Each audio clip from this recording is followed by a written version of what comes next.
सल्लल्लाहु अलैहि या रसूलुल्लाह व अला आलिका व अस्हाबिका या हबीबल्लाह।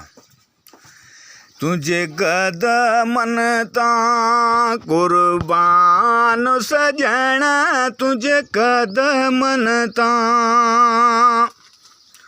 कुर्बान सजण, तो सदके मुंहिंजी जान सजण, तुझे कदमनता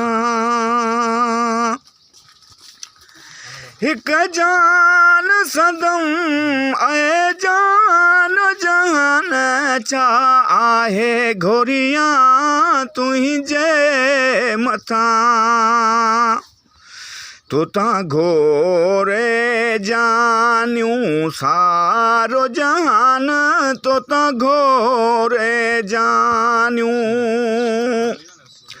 सारो जहान, तो सदके थिए जे कोन मकान, तब तुंहिंजो अञा वधु मान सजण, तो सदके मुंहिंजी जान सजण, तुझे कदमनता कुर्बान सजण, तुझे कदमनता कुर्बान सजण, तो सदके मुंहिंजी जान सजण, तुझे कदमनता।